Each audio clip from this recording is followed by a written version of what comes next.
sure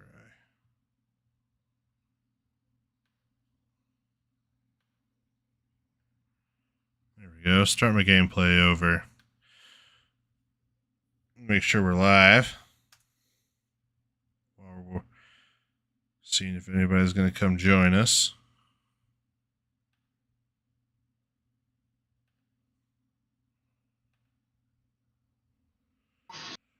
Oh, fuck, this isn't good. We I are accidentally got into a fight. super live. All right. Welcome, everybody, to Astreis Gaming. I'm here with my co-host, Mr. Ham Solo 05. How are you, sir? Let's go. I'm doing good. Playing a lot of Elden Ring right now. Started yesterday. Yeah, and you made that post. I loved that first post. You were like day one on Elden Ring, and it was just boss crushes for Yeah. screenshots. Loved it. Go big or go home, man. Yeah. So I got a few things to talk about tonight. Mostly how ridiculous this February was. So I know we both played a whole lot of Dying Light 2. Right. I don't know. Did you get Horizon Forbidden West? Yes, I did. Okay. Did you? How much of that did you get to play? I already got Gaia and whatnot going. I'd say I'm about like maybe a little over halfway if I were to guess. Nice. Okay. I've taken down a few pretty key element people. There you go. Yeah, I really like Poseidon, and have you already got to that point? no. I really wanted to have Dying Light done before Forbidden West came out. And then even though there was no way I was ever going to be able to do it, I wanted to be able to beat Forbidden West in 5 days before Elden Ring came out. And no, like I an can see where idiot, this is going. I didn't beat Dying Light 2 by the time Forbidden West came out, and I still bought it because I know I'm going to play it eventually. So it was like, might as well.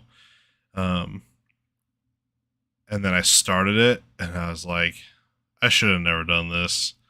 Like, I played it for like a whole day and put maybe 5 or 8 hours into it. And then I was just so ready for Elden Ring. And I've got 40 hours, I think, already into that. I say already. I know people like I know you talked to Vinny on Twitter too, and that dude's got 100 hours and he's beaten the game 3 times, and this is crazy. Yeah, Vinny likes to beat games really fast. He stays ahead of the curve. Yeah, and he's got 100% in it already too. He's got all the trophies or achievements, whatever he's playing it on. Oh, does he? Yeah. I haven't even seen that. Damn, he's crushing it. Yeah, really crazy. So, I think this February is probably the most craziness in games that I can remember for a long time. Just this many like high quality releases being stacked up so close together. For sure. I can definitely agree with you there. It's been pretty damn ridiculous with all these game drops, and I feel like I didn't miss a step with any of them, which means my pockets are thinning.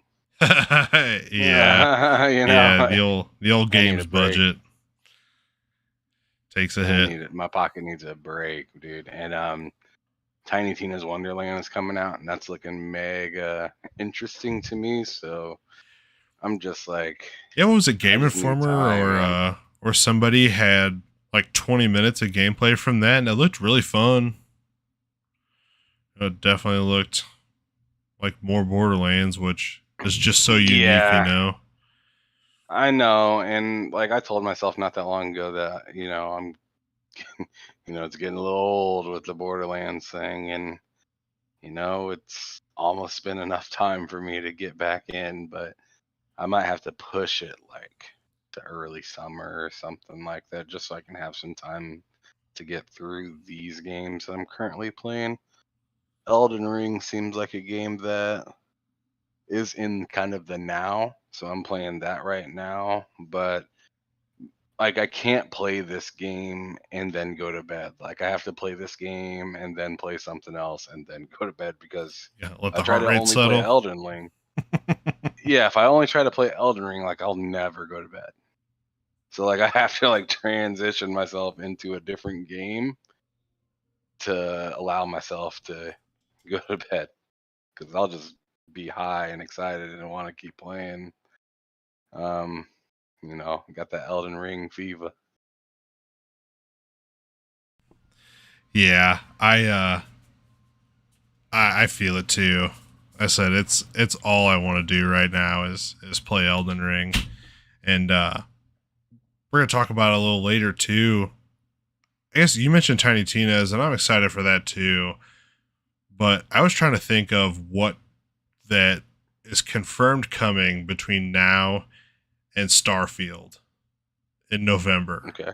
that I'm excited about, and there's just not that much stuff.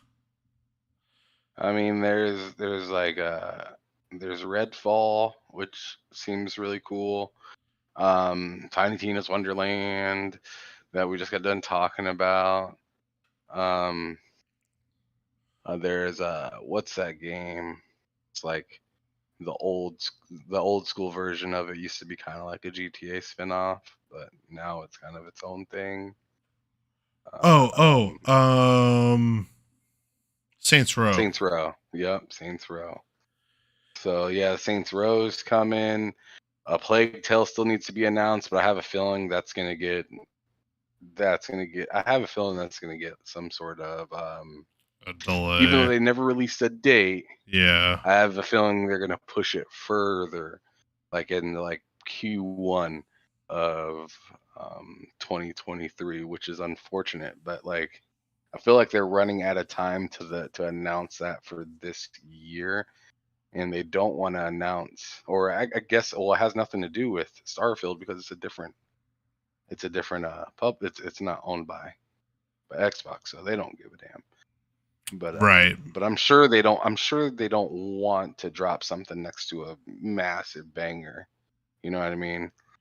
They don't want to pull a Forbidden West essentially, Yeah, and be wow. known for returning or be known for dropping games right when there's a big time game. Because I mean, we're talking about Breath of the Wild for Zero Dawn, and then now it's Elden Ring for Forbidden West.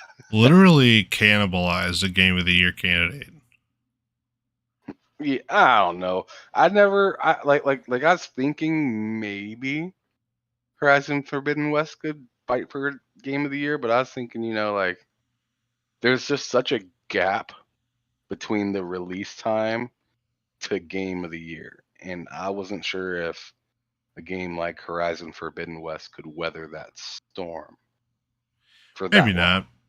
See, Um, I'm really excited for Redfall 2. I think that game's going to be awesome whenever it hits, but there's just I mean, where's their marketing campaign? And I think I've been irritated with this from Xbox for a while now, pretty much since um, the consoles dropped in November and then they released that awesome Gears of War expansion that was just like, here you go.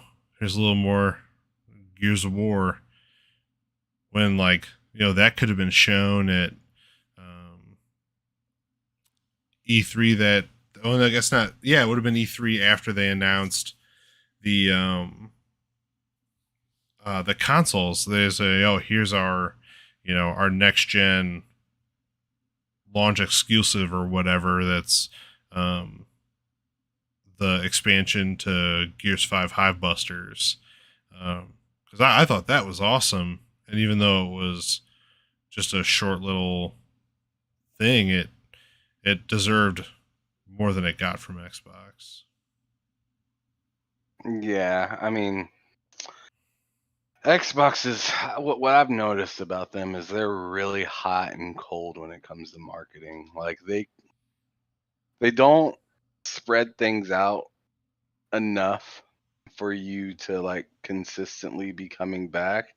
They like hit you with these like fat, you know, here's a crap ton of information for you to process and don't ask us anything again for another like 6 months or something like that. Yeah, that But seems like to be their MO for sure. but like what it felt like was last year, like Xbox made you feel like, oh, they're changing. Like they got so much to announce all the time. Like it felt like I couldn't go 2, 3 weeks without hearing something big about Xbox last year.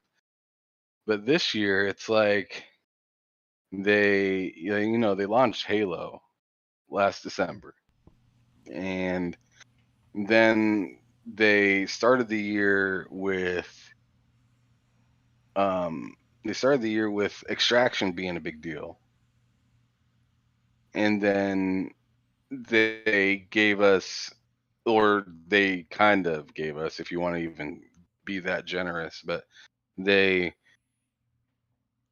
had the unveiling of Crossfire X, which was a complete flop. The bad thing is like the thing that makes everything worse is that they just kind of left it hanging after that, and that's not good.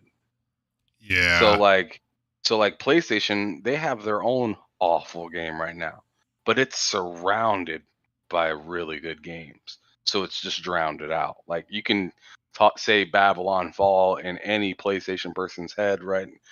And I'm like in any PlayStation person's face right now, and they'll just be like, I don't care. I'm playing Forbidden West, Elden Ring, freaking GT7, Sifu, like, and then Forspoken, I'm not sure if you heard about that already, but that got, That got delayed. pushed. Yeah, October, I think, So, right? but like, no one's tripping about that because they got stuff to play right now. But Right. but Xbox, on the other hand, you got Game Pass, sure, but like, everyone's just like, man, you were really in our ears last year about a lot of cool stuff, and all of a sudden, you're like pen drop quiet right now, and like you got your fans on edge, and I just don't know what to think. I'm excited because I know they're gonna do something cool, but like looking at the scope of what's really available to drop and do, like it's pretty scarce for right now. So it's nerve wracking a little bit. And I wonder if they will eventually start to spread stuff out more appropriately. It really seems like at least the last few years they've just wanted to crush the Q4 and then they bleed a little bit into Q1, but after that they're just ghosts all year and then have their big E3 press conference. Um and then who knows after that. So you might not hear about them until or have new news until the video game awards. Which E3 is canceled, by the way. So, and Xbox said they're going to try to do their own thing. Oh yeah, I always Um, call it their E3 show.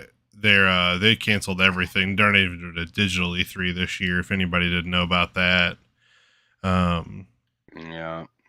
So that's unfortunate, but at the same time, it gives the opportunity for you to make something of yourself and see what you can do without needing third party help, which Xbox is, that's kind of been their issue like for the longest time. So right. like, can you do your own events? Can you make your own games? Like everybody's watching right now because you've been touting this Game Pass. You've been touting these two consoles, how gaming's for everybody and you can play on the cloud, and we're going to make this USB device for you to be able to play.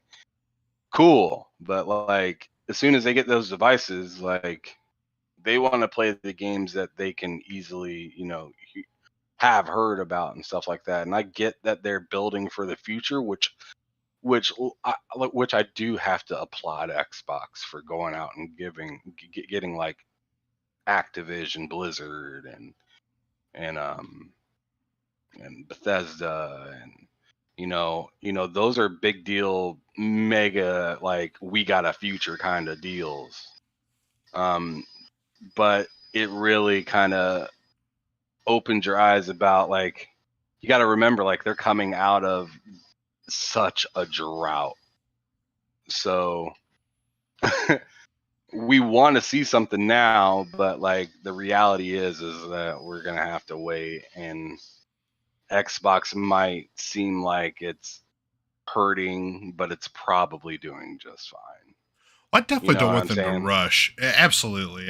I don't want that at all. Is as soon as you start doing that, then you get, poor quality Scale games. You down. get, right. Yeah. You get that, or you get Anthem, or, the Cyberpunk fiasco. And, I thought I saw you were digging into the next gen upgrade for Cyberpunk for a little while, right? Dude, man, my hands have been so busy with these games, dude. Like, oh my goodness, I would not be surprised if I had arthritis by 2026. because like like, yeah, it's crazy that now that we're having all these games drop on like a February, yes. But like, think about the future. There's going to be a lot of big games dropping like February. There's going to be another February at some point, is what I'm trying to say. And just this February alone, I got Dying Light. I got Horizon Forbidden West. This game I just bought yesterday, so it wasn't technically in February, but it was out at the end of February. Right. And then I purchased Death Stranding, Ghost of Tsushima, had Cyberpunk for a while, so they just came out with the next gen upgrade. And then I have all these retro games that I just recently, some of them I just recently bought. Man, I have been going nuts on gaming lately. Dude, it sounds But awesome. back to your Cyberpunk thing, man. Anybody that's looking to play that game, I highly recommend it for the fact that it looks crisp and the bugs are not really around at all. Like, I've maybe ran into 2 bugs in like the last, I don't know, 25 hours of playing it or so. Cool. So like, and they weren't like mission stopping bugs. One was a gig that was like not working properly, but then I just went back into an older save and redid that thing again, which could be irritating for some folks. But long story short, what I'm trying to say is it's not near as bad That's as it great. was, and it looks a ton better. It's smoother. The amount of people that's around is pretty insane. There's always a bunch of people around. So it's pretty cool. Like, you can tell that they put some detail into it, and I guess now you can get your own apartments and stuff like that. So if you're into that kind of stuff. So that's what I was going to ask you about was Jez Corden was talking about on the most recent episode of Xbox 2 about how there were even like newer kind of ambush type things that happened to him in the game after the next gen upgrade that didn't happen to him when he was playing it before. So I was Oh curious yeah, if you noticed anything like that were kind of like not even just upgrades, but brand new content. Yeah, dude, just the way that the people on the streets and stuff like that react to what's going on right in front of them. It's pretty amazing. Like people dying in their car seat because you're shooting a gun right in front of them, having like a heart attack, and like like it's pretty sharp. That's nuts. Good for Like them. I'm glad they came through on that. Boy, did they had to. they get They really had to. They drug didn't really have a under. choice. That was because they made such a big deal about that game. Like it's either fix it or stop making games, kind of, because you can't come out with another game and have that same sort of anticipation from people if you're gonna do that and walk away. Right. Like, look at BioWare right now. I mean, like CD Projekt Red thinks they got it bad. Like BioWare, people are not excited about BioWare. They've been in a bad way for a while. So like CD Projekt Red is on like the brink of becoming a BioWare when they dropped Cyberpunk. Oh my god, he came down here. Fuck me. Oh, excuse It's all good, dude. I marked So, the little not for kids. It's fine. okay, yeah. Oh man. So yeah, this is this game. I'm playing Elden Ring if you guys didn't know right now. So yeah. I might blurt out something like so. This dude chased me down a stairwell and I did not think he could fit in it. He showed me. Yeah, I love that. I had that happen to me once. Well, you probably haven't run into the bears yet. They're in like No. western Limgrave. You get into like Mistwood, and there's these massive bears. Well, there's one that like lays asleep next to the entrance to a catacombs. So I mean, they do it all the time in that game where you'll show up to a set of ruins, and walking around in the ruins, you'll find a little like steps that go down through the ground.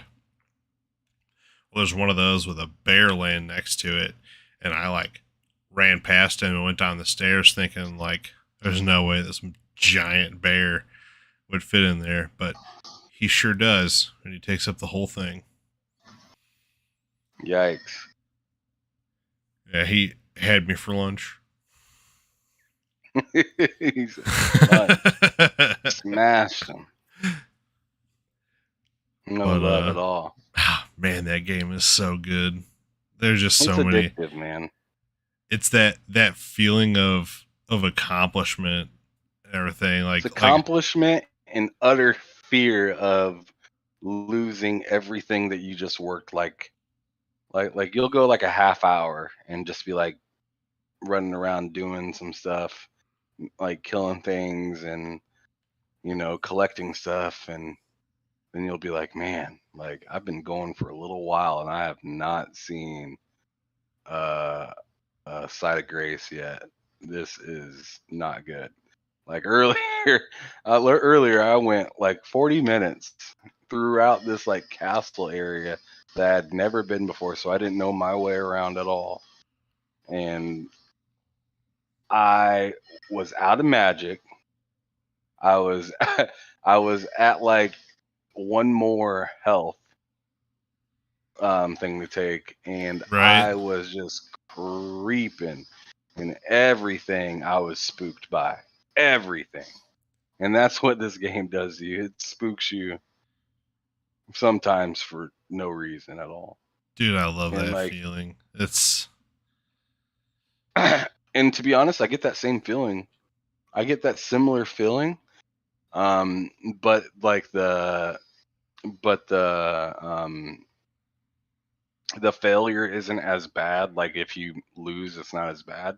But like I get that same feeling when I'm playing Dying Light. oh 100%. yeah, I actually am more afraid when I'm playing Dying Light. Because I know in this game it's like, oh, like whatever. And they kind of do the same moves a lot. But in Dying Light, man, like the sound of the game alone is terrifying. It does have a really great audio track. The Yeah. sound of that game alone, like just walking into somewhere and then that little like sound comes on, and like like your time is ticking because you like to stay human or whatnot. Oh, yeah, And yeah, yeah. When you go in the dark, so the timer starts. Yeah. yeah, especially when you're inside a building and it's like nighttime and you're inside of a building and it starts becoming like day, like that is like one of the more terrifying moments I've had in a video game, where I'm like screaming at the TV, like go go go go. Like I don't yell go go go at Elden Ring. I'm just like, oh shit, like, or like I freak out a little bit in the moment, but like it goes and passes. Especially since you can die in a couple hits in Elden Ring, right? But in Dying Light, man, you take a couple bites and like you're still jumping around like a squirrel, dude, and like trying to get to like like on top of a building, or literally just trying to jump on top of the zombies to get away. Sometimes those areas get flooded. Yeah. That traversal system I thought they had was as close to perfect as you can get. That was my favorite part about that game. Oh, How absolutely. they You allowed can't you to move lose. around. I Yeah, thought you can't the lose in that traversal. There's so many options into how to move around. And yeah, you're right. Super dope. I thought the combat got a little dull. There wasn't really like any kind of variety to it. It was just like gather up the horde of zombies and then kite them around as you would like dip in for a big swing and then dip out. And keep kiting them around, and like I could take down a pile of the small ones at least, that as much as I wanted, as long as I just kept that up, and my weapon durability would sustain it. Speaking of weapons in that game and attacking and whatnot, it did bother me that like weapons broke so quickly. Like I feel like I barely really get to use, or like I'll really like a weapon and I can't really do a whole lot about it other than just like craft the same stuff on another one. And I don't know, just something about that weapon system I don't like at all. I don't like things like Zelda, where I break a weapon and I have to pick up another one, break a weapon, have to pick up another one, break a weapon, have to pick up another one. It gets really old to me really fast. Yeah. To have to craft a new weapon all the time. It's definitely kind of a turnoff for me, for sure. Yeah, I agree. It's one of my favorite changes about Elden Ring versus all the previous From Software games, except for Sekiro, um, because you don't change weapons in that game for anything. You start with your katana, and that's what you use the whole time. But in like all the previous Dark Souls and Demon Souls and Bloodborne, all had weapon durability. That it's never like egregious. Like you can use weapons for a pretty long time, um, and then it'll let you know like, hey, this weapon is in danger of breaking, and then you just got to dip back to the blacksmith to have it repaired. And then at some point, you're hitting the blacksmith so frequently that you just like run by him and repair, and then go back about your business, and you never really notice it. But they definitely did a lot of the right quality of life kind of things for an open world game in Elden Yeah, Ring. man, but that So oh yeah, in Elden Ring for sure. But yeah, back to Dying Light, like ugh, yeah, that just slows down the game because like for instance, Breath of the Wild, really fun game, really cool. I love the puzzle aspect. I like the fighting, but I hated having to get a new weapon all the time. Hated it. yeah, Once I got to play Immortals Phoenix Rising, I never beat Breath of the Wild because I thought Immortals Phoenix Rising was just so freaking good. More or less because I could keep my weapon. I like grind, look for a cool weapon, and it doesn't break. Like it changed the game for me and made me not want to play Breath of the Wild, even though it got crazy high scores.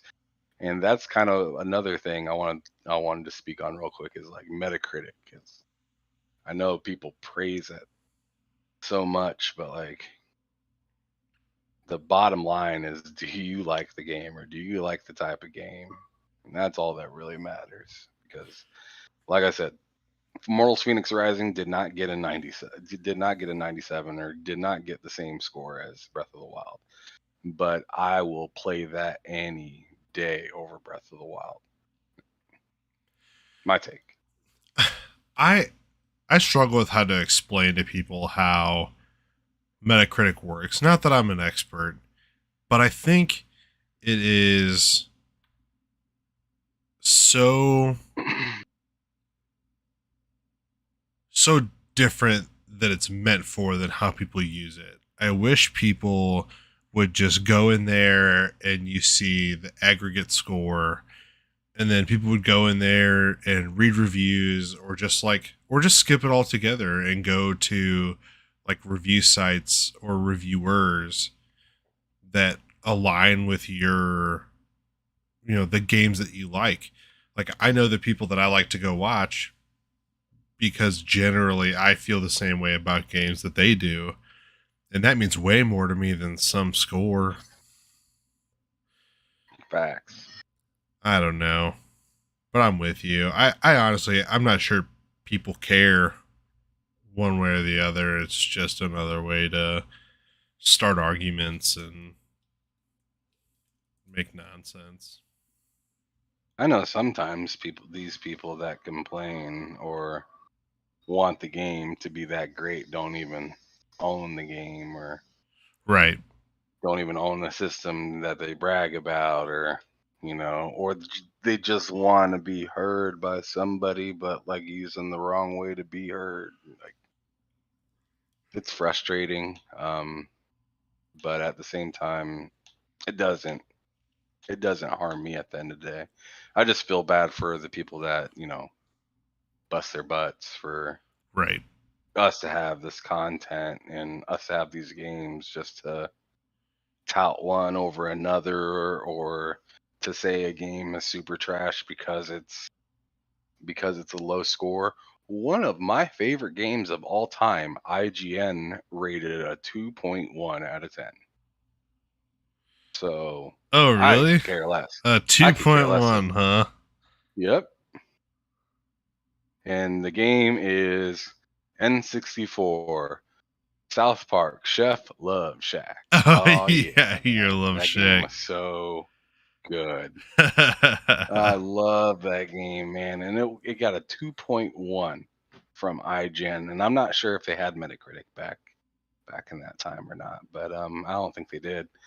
But I can only imagine if it got a 2.1 from IGN at that time, it was probably going to be something around like a 25 or 35 on Metacritic, probably.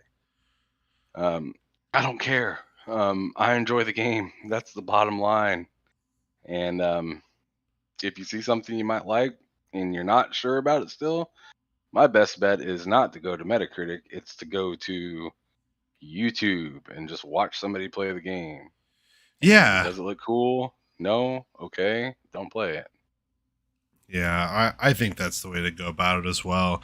This situation with Horizon was probably the first time that I've personally seen it go the way of, when that game dropped initially, it got like an 88. Like, I thought that was something to be pretty proud of.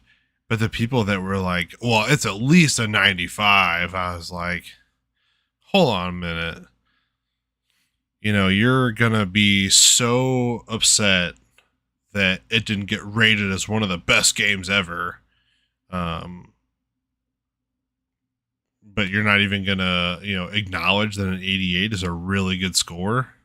Dude, I don't 88 know. is an insanely good score. Right. Um, it it got what did it tie? Did it tie Horizon Zero Dawn, or did it get one less?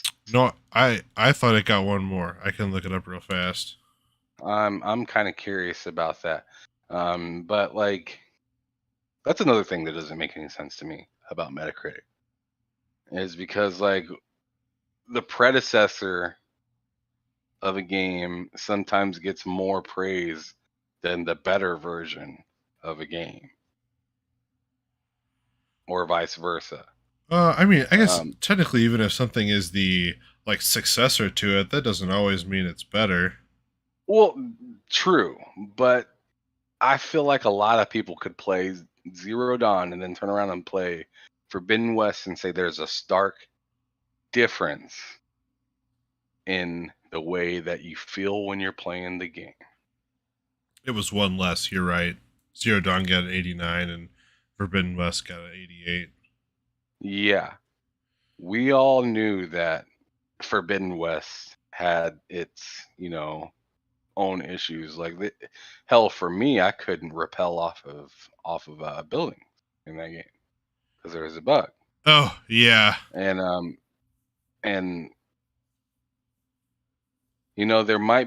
there is bugs in Forbidden West, but what I'm trying to say is the combat's better, the story seems better.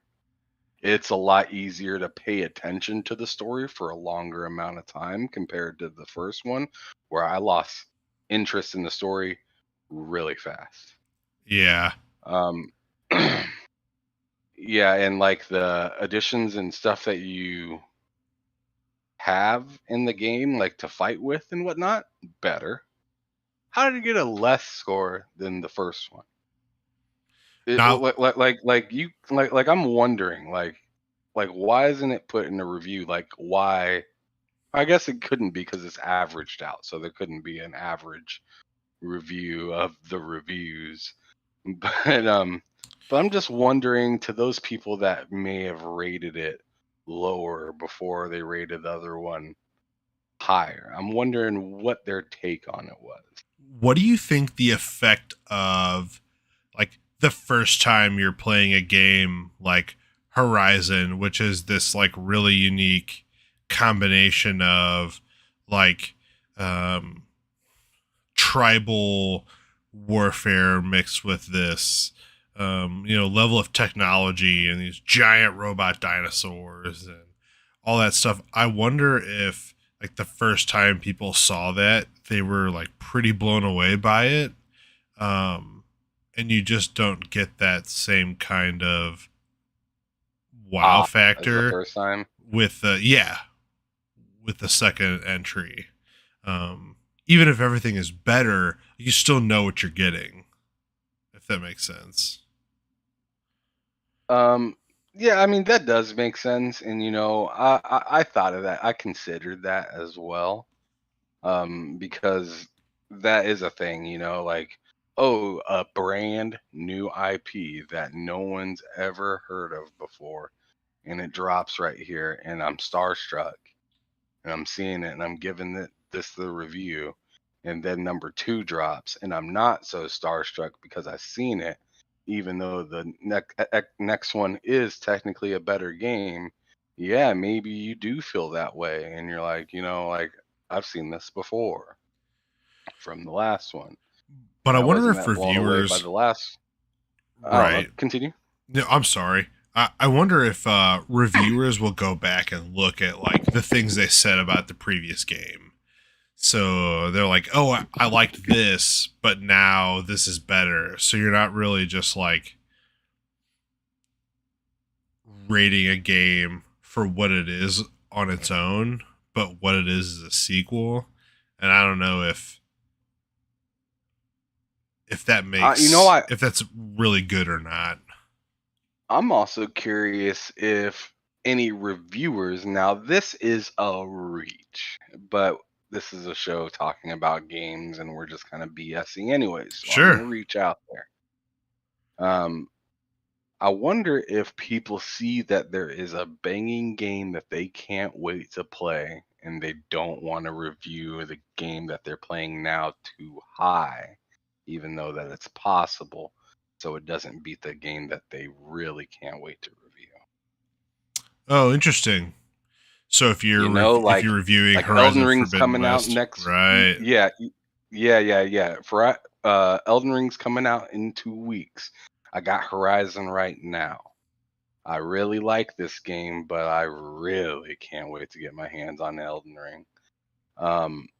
And I am like that kind of a person, like not in real life, but I'm just saying, like in this scenario, Sure. I'm that kind of a person to be, because you know there are sneaky people out there that will do weird stuff to make stuff look good. Um, I mean, I doubt that that's the case, but I'm curious if anyone was just like, you know, Horizon did this to themselves. I'm gonna go ahead and give it a pretty good because I know this next one's gonna be really good. Really You know good. what I mean? Sure. No, I think that makes sense. I don't know. It's a reach, but I mean, but we got questionable people on these streets all the time. I mean, Survivor is one of them in my book, where I understand the frustration from people with him and his ratings Yeah. because they don't add up. I don't Like, know. I didn't know what Survivor or Stevivore or whatever it was until this mess with Horizon. oh yeah, I mean, no, you mean GT7? Oh yeah, because they rated GT7 low too, but didn't they also rate Forbidden West pretty low? No, I think they rated Forbidden West pretty low, so you're right. So like that's when the Survivor talk started because the Forbidden West thing. But the thing is he didn't get a review code for GT7, so people were in their feelings about PlayStation not being, open-minded enough to deal with a review or whatnot. Um, Yeah, I don't know. but We've heard about. That's not the first time we've heard about that though, where um, Sony will kind of show people the door or just leave them on the you, curb because you don't review they were you don't talking review my shit. game good enough, so you can't review it anymore. And that is kind of weird. But I feel like in the case of Survivor, he kind of put himself in that situation. Like when you give a game that's clearly getting rated really high reviews by a lot of people and you say it's a 65, sure, that's your review. And you're totally okay to leave that review if you want. But do not be surprised if people start being like, I don't know about giving this dude a code because his reviews ain't looking all right. He's giving people on the other side a 98 for a for a big time call. And he might not be a PlayStation fan. It might just be that he's not a big PlayStation fan, so he gives Xbox more credit than he does PlayStation. But you gotta take your lumps like it is, man. If you're gonna think True. that way, don't expect PlayStation to be Right, excited playing to hand you nice a game. for sure. Yeah, I don't know. It is fishy though, but at the same time, welcome to the life that most of most reviewers live. Like you got to buy your own game. Tough luck. Like I don't feel bad for you. You got to buy your own game. I don't feel. Yeah, and like I don't know. It's tough. They've been getting a ton of flack for a while now. It's always either oh well they need to finish their games if they're going to review them, or you're always reviewing one side way higher than the other. Um, It's people, man, and like people don't like people, and it is what it is. Like in a way, I mean, the only thing that you can ask people to do is be civilized. Like you don't have to like everybody, but at least be civilized. And that's really hard for some people to do when they see their favorite thing getting tarnished by somebody when you know it's not their favorite thing.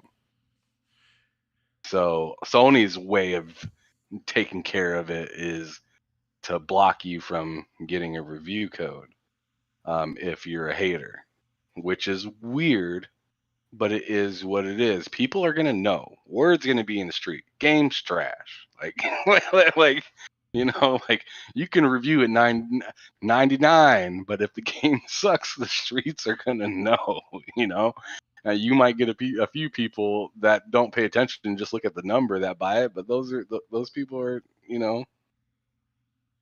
I mean, it's gonna be out there. So I mean, just make a good game. I say let more people review it instead of like these few websites. Give more access to people being able to review so you can get more of a score instead of relying on a few creators, a few reviewers, and then this one reviewer doesn't get it and it's a big deal. You know what I mean? I'm really happy that it seems like it's not just outlets anymore getting to review games.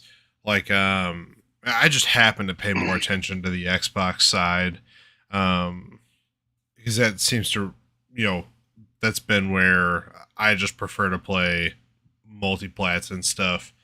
Um, for a long time, but now people like, um, Dealer and Zocker and Rand and Colt and all those guys, um, are getting to review games now, and they even got to review the Series X and stuff. Um, when before it seemed like really only news outlets and stuff got to do that, but you can't turn a blind eye when these guys got 100,000 followers. Hey, that's very true. When you got a lot of followers, but you see, there's a lot of people that have a lot of followers, and you can get more outreach for these kind of reviews if you want to. But if you're gonna be if you're gonna be picky, you're gonna really slim down. You're gonna really slim down the amount of data that you can get, and then it's gonna and then with that, it's gonna skew your true review For sure. on the game. So the more people that you can have reviewing it that aren't gonna screw you over, or the more people that you can trust to have in reviewing games, I think is best. Um, I'd say there should be a bare minimum for a level up type of game, for amount of like a set amount of reviewers for type of game. So like like 40 reviewers for like a indie game or something like that, and like a minimum of like 150 viewers for like a double A or something like that. Like, make it to where it's consistent every time, because you see it already, people talking about how's this game got this big of a score and it only got 40 reviews, but this game has 127 reviews and it has this score. Like, like that's so inconsistent. You need to have the same amount of people reviewing these caliber of games so you can get a base score more often, more consistently. Yeah, because a lot of times, like even for AAA games, like I look at the PlayStation score more often than anything, because they normally have like a truckload more reviewers than Xbox. And I know it's just because of them being like the bigger platform, but Yeah, they got the market share. I really feel like with how the numbers are though that it's starting to even out. I mean, I kind of wish, just for the sake of knowing, because I'm interested in that kind of thing, not having anything to do with console wars or whatever, but I wish Xbox wasn't so cagey with their numbers. I'm sure You they know, have their reasons and stuff, but they just they can't boast, so they don't want to talk about it. I think that's what it is, you know? Like if Xbox had these like insane numbers, or if they like beat their like if they crushed their numbers in like the way, excuse me, if they took care of like business like they had thought of, like they had planned year in year out, I think they'd be more vocal about it. I don't think they'd be so quiet. Um, but at the same time, I don't know. Maybe they're just not trying to do that as a business. You know, Nintendo's very tight with their kind of with their information and stuff like that. PlayStation's a little bit more out there because they're very, very proud. Um, so it just really kind of depends on how you want to conduct your business. But Sure. I personally think Xbox's reasoning is more or less because they don't have the bragging rights yet. Because I feel that if they did, they'd boast. They would 100% boast. And But they don't have enough to talk about. I'm always happy when they do talk about stuff like, you know, when they announced the Activision Blizzard acquisition, we also got 25 million Game Pass subs, which I feel is huge. Um like It is, but they wanted 30, remember? yes. Yeah, what did they miss their annual thing was like 7% or something. I don't remember the exact numbers. Yeah, I But don't know. I don't know that specifically. I don't know. I still think it's great. Like nobody else is even close to that. And then you got Spartacus over here promising demos for the same You price that know, uh of Game Pass Ultimate. yeah, they need to figure that out because that does not sound interesting to me. I'm sorry. They are Demos are so out of. they are Go ahead. so cemented into this old way of thinking. And that just proved it for me when they went with the demos. It's like just put your first party games into the service day one. Like it's clearly working. Or maybe not say day one, say like, say so many months after launch or something. Just let some people know what's going on But why? with Like that because everyone's dying. if you knew that God of War Ragnarok was going to be in your sub service 90 days after it launched, would you still buy it? Depends on how much I love it. Now, God of War is a fantastic game, but I don't have the attachment that a lot of people have with it. So if I had something that I was more into, then I might play that and wait. But if I didn't have anything to play, I'd buy it. Yeah, that's It's like true. that. And from what it looks like right now, it's gonna be harder and harder and harder to not have anything to play. Yeah. Yeah, because So I I don't don't know. know what we know about for PlayStation after this year. Like um once God of War drops, like do we know of any Well, 2023 we know games for Wolverine and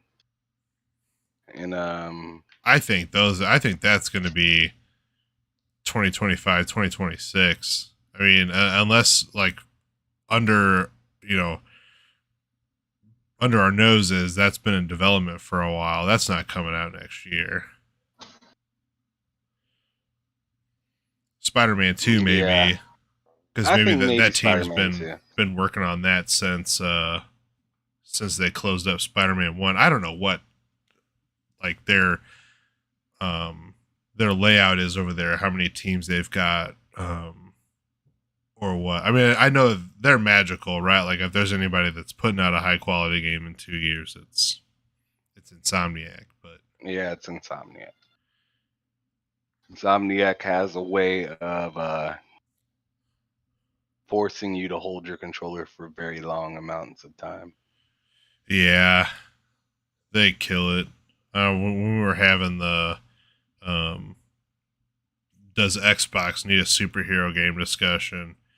I don't know where you lie on it, but I don't want anybody else making Insomniac style superhero games, but Insomniac. Yeah. I was kind of into some other things like um yeah, I was really into the idea of like Coalition making a cover based like Mando game or a really brutal kind of run and gun uh, Punisher game or something like that. But as far as this kind of like fantastical superpowers, um, but in a realistic setting like a Spider-Man or a Wolverine or something like that, they just got it going on. Yeah, I don't know how that'd pan out on Xbox. I mean, I'm sure it'd be a banger for a little bit, but I feel like copying would not be the best thing to do. But like I would like to have a superhero on Xbox, just not like the Spider-Man. I don't want anything like that. Sure. Like like Insomniac, you're right. Insomniac nails it with Spider-Man. Um, the only way I want like a traverse around the city kind of game would be like is if like somehow Xbox teamed up with WB or got WB and came out with a Flash game. I personally think that they couldn't do that until like maybe the next generation though, because the Flash is just so goddamn fast. I'm not sure if these cons.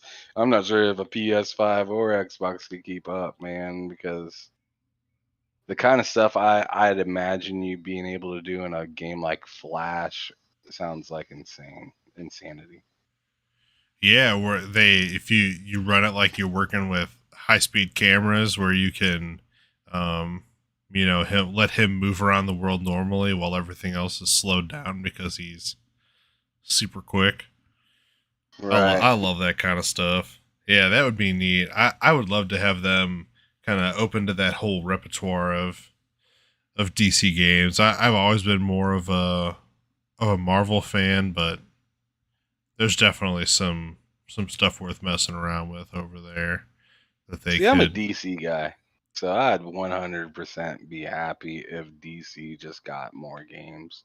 Not Suicide Squad. I don't want no side hero or, bastard hero. I want like I want like straight up like Superman or Batman or Flash or just something that's like when you see when you see Suicide Squad, you're like, oh, this is a ragtag bunch. When you see Superman, you're like, oh, what's going on here? Sure. Like it's a Yeah, totally they're different like tone that comes with that. And if Xbox is gonna do a superhero and make it first party, it has to be a massive name. It can't be some side hose. Superman is tough though. Like Ooh, yeah. I would I feel like 100% everybody's afraid of that since the agree with you. 64. Yeah. Well, just everything, man. Like they finally got the movies right. So I think they could do it though. Like, it'd be interesting. It'd be maybe it'd be something else. you But I would think they just could pull off. I think you could pull off a game like a Superman. I'm just like I don't know about like I know Superman's stronger than the Flash, but like I don't know, man. The way I'd envision a game like the Flash, like I'd want to be part of the speed. I don't want that to be a load screen or something. You know what I mean? oh sure. I getcha. It'd be fun though. Just make it big and tons of, big set piece things that, you want to see in movies and stuff like that. Just, don't pull punches. Just let it go and have a ton of fun with it. I think, two of my biggest fears with Xbox are that they are almost too liberal with their teams, and I don't mean that in a bad way. I don't ever want somebody saying like, "Well, I don't care what you want to make. You're going to make this game and you're going to like it," because that always leads to a shitty outcome. You never get a good game made by a bunch of people that don't want to make the game they're making. So I think the creative freedom is great, but something that Sony always seems to nail is the quality. They never sacrifice, like, I know you want to make this game, but it's got to be tight and it's got to be big and fun for the full, 20 or 40 hours, whatever it is that you're going to make it. Um and Right. it seems to even find that way with their third party stuff. And I know we're talking about Babylon's Fall right now, but even with games like um Kano, which I thought was a blast, um, you know, it just really seems like, and I don't know if Sony sees those games before they put the money down, um, and say, hey, this is going to be It's mine. good, and we like it. Right, it's mine. Um, um, but even stuff like Final Fantasy VII Remake, which wasn't my thing, but it's undeniably huge. Yeah, not my thing at all either. But yeah, undeniable is a great way to put it.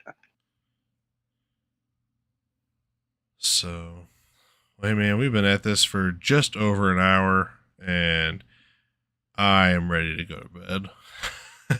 Oh man, you done already, huh? So, um, That sounds good to me though, man. That's I fine. would love to have a chat if you've got anything for the good of the order. Um, Otherwise, I think I'm gonna go get ready for bed. Yeah, man, go get yourself comfortable, man. Take a load off. And yeah, and I will see you back here next week. I don't know if you pulled it up or not at all, but I got a new overlay. My brother made me. If you want to check him out on YouTube, he is I'm Dark Horse. I believe it's D is in dog, the number 4, and then RKH0RSE. But he does some graphic design stuff and has made some pretty cool stuff for me. The only thing I might make him fix is it looks goofy where our social stuff are at the bottom. But anyway, it's a work in progress. So, but I'm trying to make the channel look more professional and get better all the time. So, Absolutely. man, you have just been killing it. I'm going to toot your horn here for a little bit. If you have not been checking out Behind Them Sticks, which is Ham's show that he does, he has had some outstanding guests recently, including the Pong Soul and the King David. And I just can't help but love how your face lights up when you get to talk to these people, which I'm sure you have kind of adored and followed as much as I have for a while. So it's Yeah, just man, it's a big deal to me. it's It is. cool. It's cool seeing you get over 1,000 followers and um, on Twitter and just see how you've blown up, man. I'm really proud of you. And it's a grind. It's a grind. It's a grind. It's a grind. I actually got to work on the. I have to work on the thumbnail for my show tomorrow, which is going to be with Kay Asante, Oh, cool. which is going to be pretty cool. So Yeah. yeah, definitely anybody that's checking this out, and same to you, Astris, come on over and say what's up during the show. Everyone's invited. Just chilling and talking about people's history and how they got into gaming, and I chime in, and sometimes you find out some pretty surprising stuff about the people. For sure. All right. Well, that is they said we said gaming on YouTube for Ham, and then Ham Solo 05 Gaming on Twitter. Yeah, if you go to my Twitter, it's really easy to find. There's a link tree button, and you can find all this stuff really easily. Well, perfect. Yeah. Yeah, and that's also going to be in the description for this show as well, so you can hop down there and check those links out. Awesome. Thanks for coming, everybody. Thanks for being here, Ham, and we'll see you next week, buddy. All right. See you later. Later, friend.